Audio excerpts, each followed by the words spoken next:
Today we've been talking to Alex, founder and commercial director of Latties, a new brand in the sea moss category. Alex shares his passions and challenges starting a brand in an unknown category and the epic win of signing with Holland Barrett from launch. If you're interested in understanding the power of relentless focus and the importance of manufacturing relationships, this is the episode for you. Okay, brilliant. So thanks for coming in. Yeah, it's really good. It's really yeah. good to meet you in person finally. Tell us a little bit about yourself and your business. Yeah, no problem at all. So I'm the commercial director, one of the co-founders of Latties Sea Moss. So Latties Sea Moss, we're the UK's only ambient sea moss gel. So if you don't know much about sea moss, and many people do, but it's an emerging functional food. It's an algae that grows in the Caribbean and in the Irish Sea. It's got an amazing micronutrient profile, particularly minerals, so notably iodine that supports metabolism, skin health, cognitive function, things like that at all.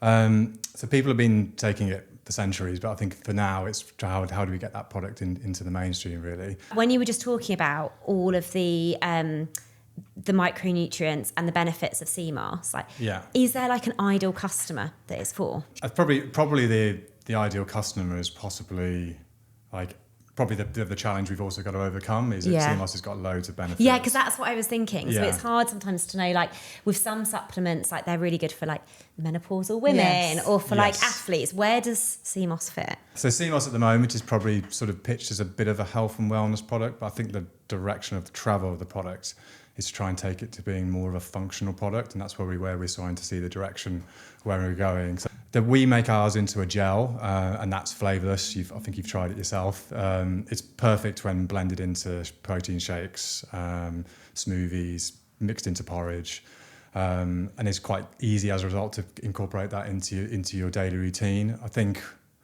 the product itself at the moment, it's sort of probably in the last few years, it's been probably more of a product that maybe people who knew about it were taking it, but then probably, again, thanks to some influencers on TikTok and Instagram, Kim Kardashian and people like that, Anthony Joshua talking about it, it started to get a bit more mainstream attention in sort of wider channels. The biggest challenge from the sea moss gel perspective is the fact that the previous product compared to before ours had a short shelf life, it needed refrigeration.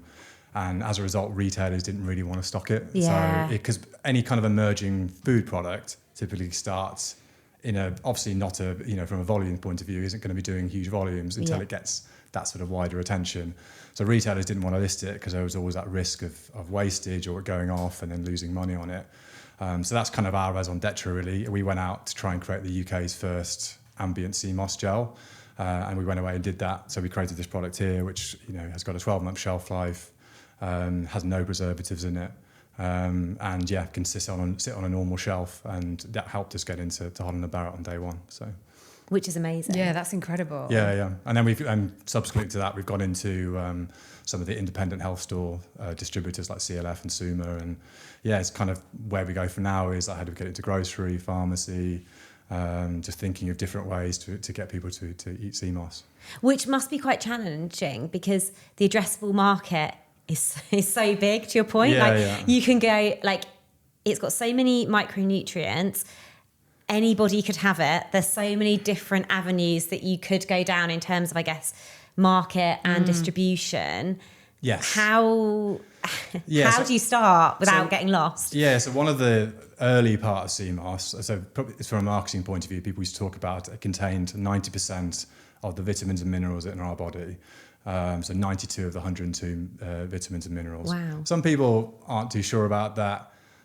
It sounds great, but then I think it got lost in a lot of people. I mean, if you looked into it, a lot of them are so trace. It's probably offering nothing to your body. But also I think actually what it was actually almost a bit too broad. Like people are actually I think people are increasingly becoming more benefit led. So they're not looking for just a general health product. They're looking for a specific function. So I talked about iodine helping with metabolism or skin health hormones, things like that. People are looking for those products now. At the moment, we are probably pitching it in that broader category, but that's where we want to go next. So I think the net direction of travel probably for us next is then how do we turn this into a product that is a bit more benefit led.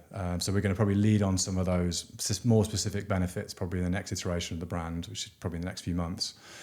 But then probably going forwards is then could we create more very, very much, you talked about menopause before, could we talk about a menopause product, for example? Yeah. Some people do take it for menopause. But again, with CMOS, a lot of the information is anecdotal. So it's always difficult with health foods because you're unlikely to get those clinical sort of trials to sort of really validate what you're doing. It's always generally going to be anecdotal. So but that functional element is really important. And I guess like as you continue to grow and more hands get on the product, I guess you'll then hear from customers how they're using it via reviews, via talking to them, etc., which kind of helps you focus in a way, I guess. 100%, and that's kind of I think the iodine's quite important at the moment. We're hearing about iodine, probably a bit of a misunderstood mineral. Some people say you can have too much of it. Some people say we're actually deficient in it as a race. So it's quite difficult. Extreme. It's difficult. One extreme to the other. It depends really where you're looking. Some people would say you shouldn't. We have an advisory note on things that don't take it if you're pregnant. But then you also hear that people who are pregnant are deficient in iodine because again, the babies take the iodine from the mum. So it's a challenge. You're working in this constant moving environment. But I think it's just about education really. So yeah. And how do you deal with that education side of things? Because unlike some other brands, you've got a dual challenge of a new brand, but then also a category that isn't necessarily known and understood. Yes. How are you trying to solve that category challenge or approaching it? Yeah, so I mean, for what we've done so far, we've focused on retail distribution. So we knew our niche. We are the UK's only ambient CMOS gel. That's enabled us to get into Holland Barrett. It's enabled us to go into independent health stores. That visibility is enabling us to get in front of more people. The next step is then probably going into, could we do a bit more marketing or PR? These are sort of quite obvious things, but try and get the name out there. Then, like I said to you before, that they're looking at functional gels, but then could we then put it into products that people are already having? So, there are lots of people drinking drinks that have a function. Could we make an even more functional drink? These RTDs are very, very popular at the moment. Could we put CMOS into a product that people are already consuming and then make it more functional so people will choose your product over the other one because it has an appeared benefit to it? But then also is increasing that awareness to CMOS because then people are you can then bring that customer back to your brand. They can see you offer these gels that maybe you could take at home. I think the education bit is challenging. But seems to be lots of opportunities. I don't know if you've come across the Erewhon trend for the smoothies. It's about EIE. Sorry, it took me a second because I'm like trying to spell it in my head.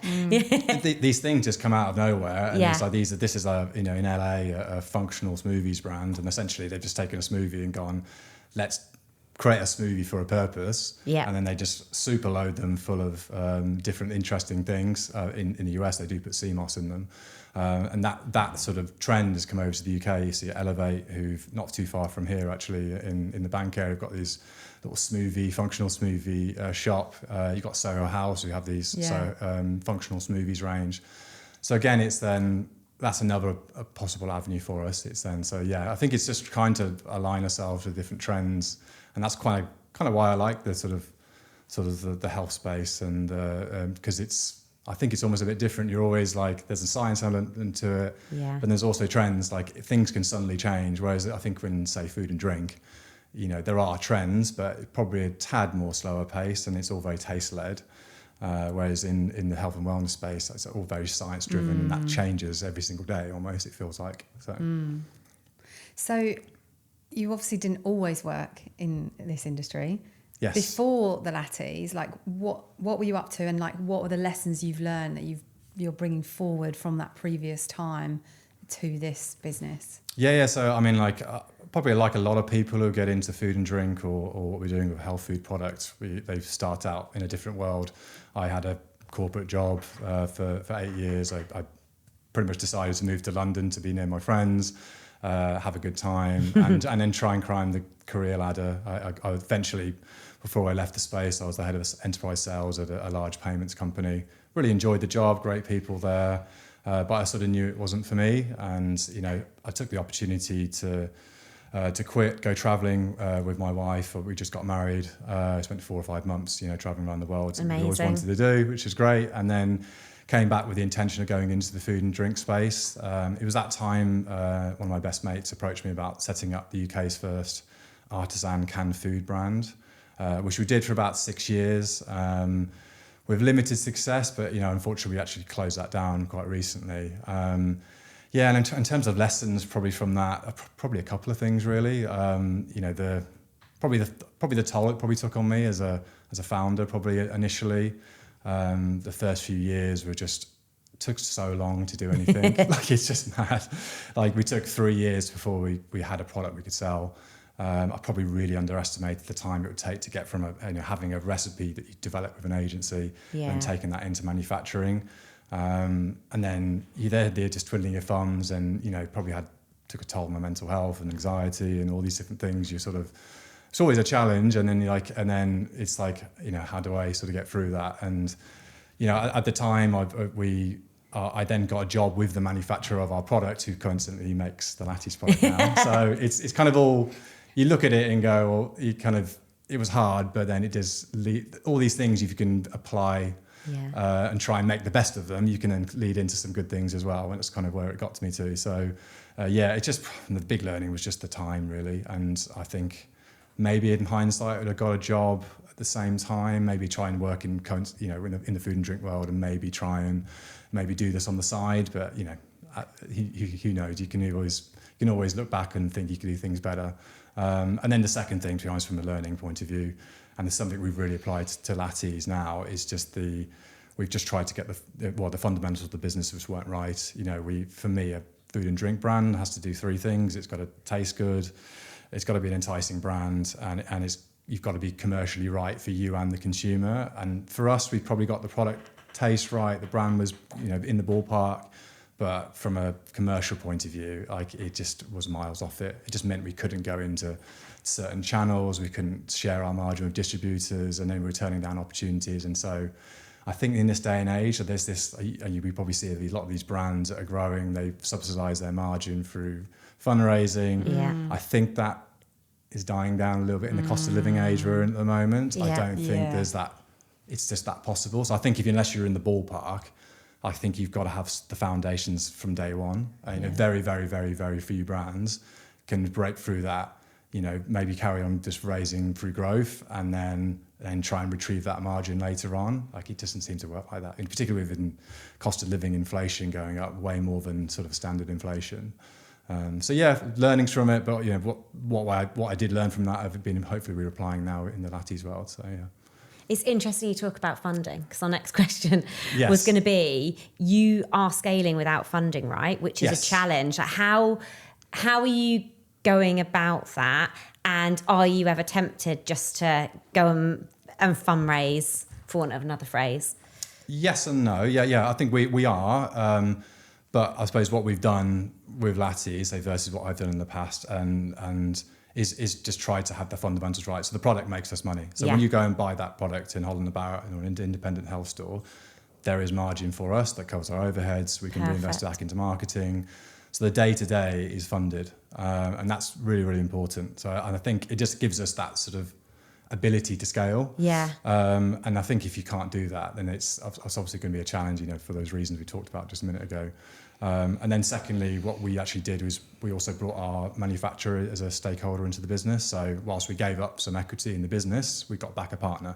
And that partner is someone we can develop new products with. We've got a complete oversight of the supply chain and how things work, how things are produced, that they're people we talk to every single day. And then when you encounter problems, you've got someone there who's got your back, and they're incentivized to try and overcome those problems. We had a major problem with Holland Barrett quite early on. And to be honest, if we didn't have that sort of manufacturing partnership, I think we might have struggled to get through it.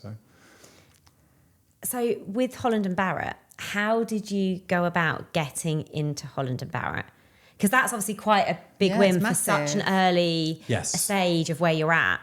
Yeah. So, I mean, with Holland Barrett, there's an element we just got lucky. So, funnily enough, the kept foods products, or our artisan canned food brand, we were exhibiting on our manufacturer's stand at the Farm Shop and Deli show.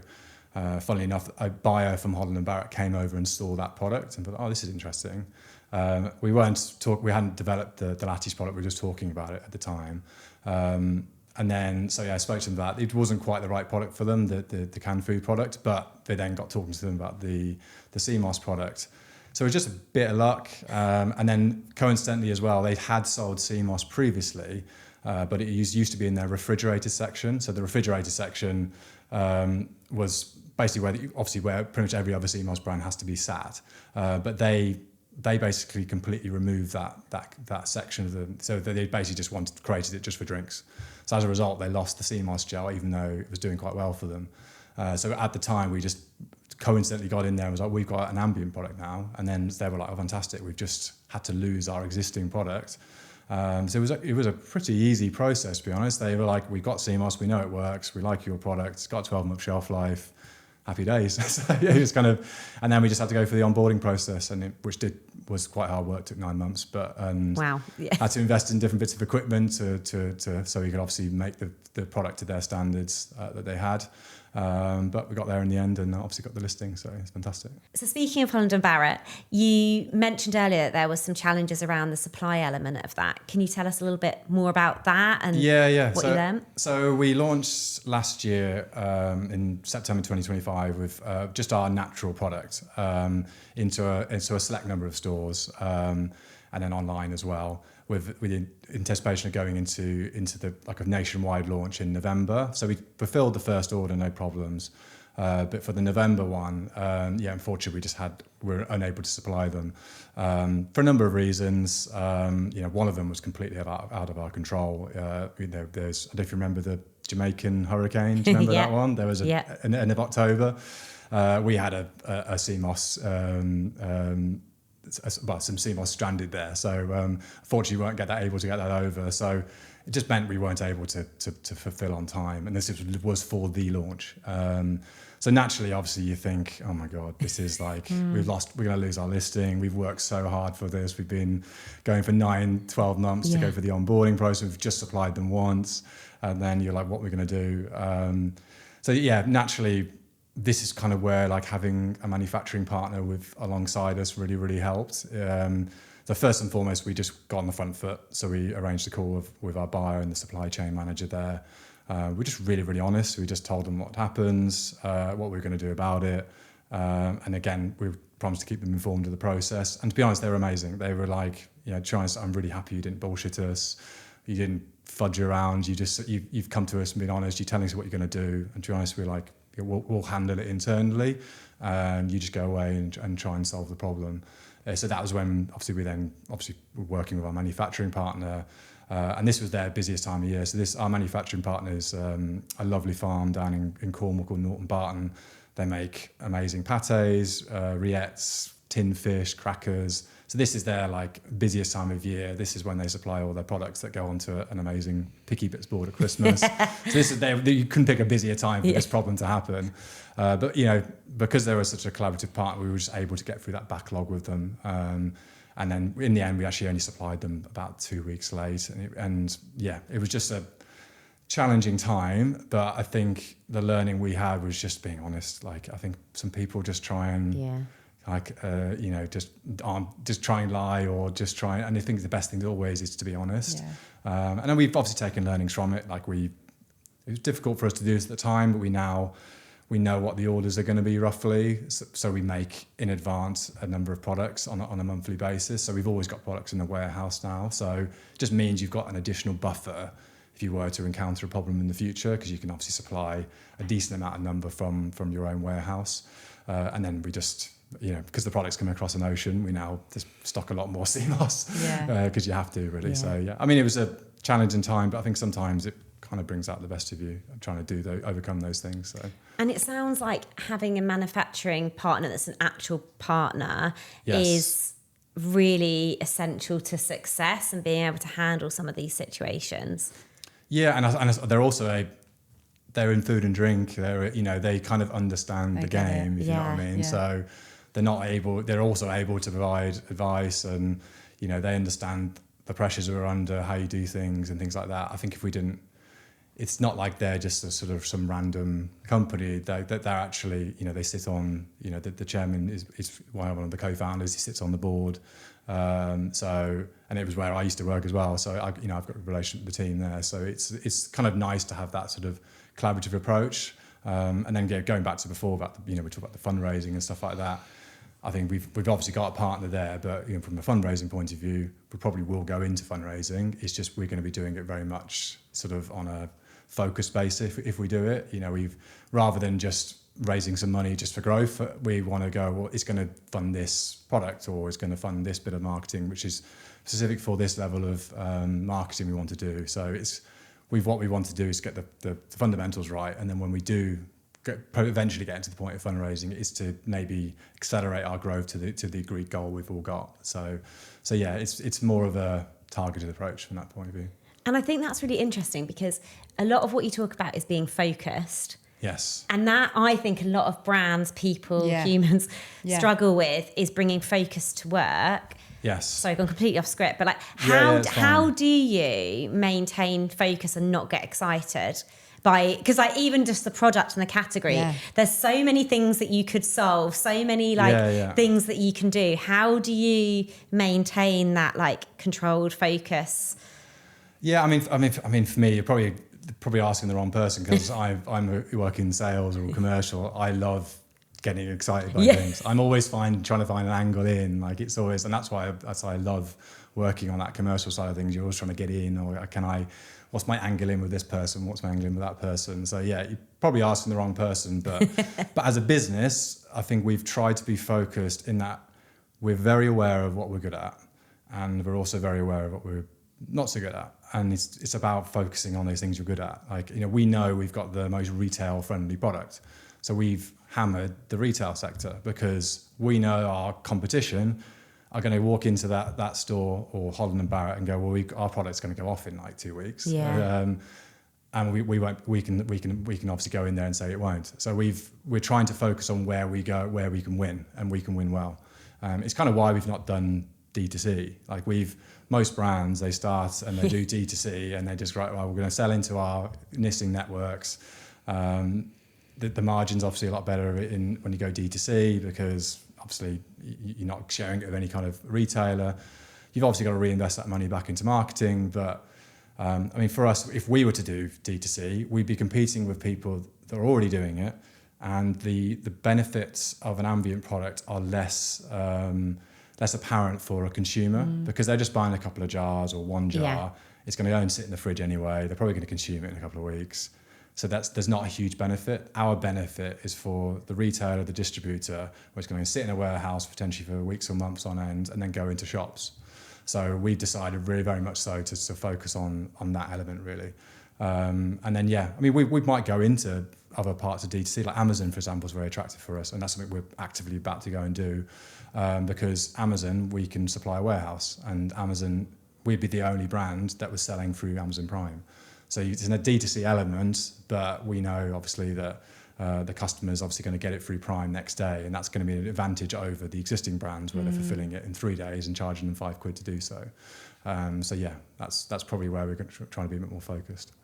So good. It just reminds me of, I've been listening to a lot of Rory Sutherland lately. I'm a big fan, obviously. Yes. And he talks so much about whatever you're doing or marketing, just really focusing on where can you have the advantage, and doubling down on that, and don't try and worry about anything else really. Yeah, and I think we 100%. Could all learn more from that, definitely.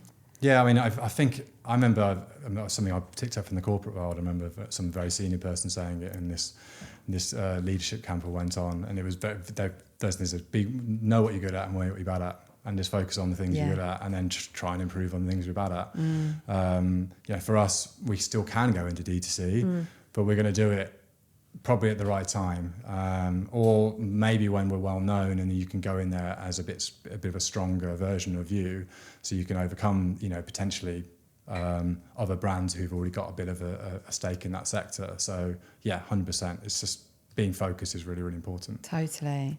Well, I can't believe it. We're already running out of time. Okay. It just flies by, doesn't it? Yeah, I don't know if there's anything specific. You have one more question maybe, or if there's anything specific you want to cover. I've got one question. I don't know if I told you this question, so feel free to reject it. Is if you could do anything tomorrow and there was no possibility of failure, what would you do and why? Is this personally or either? Through the business. Okay. We're most excited about putting it into like an RTD or getting it into a format that people are already having, just as a form of marketing, really. It's a kind of way, if you can get our product into something people are already buying and then going, look, this is an even better version of what you are because of the CMOS and these are the benefits, it's going to help with X, Y, Z, then that's probably the thing we're probably most excited about. And I think that's going to ultimately drive probably all aspects of our business probably going forwards. So yeah. Brilliant. Thank you. Thank you so much. Yeah, really enjoyed it.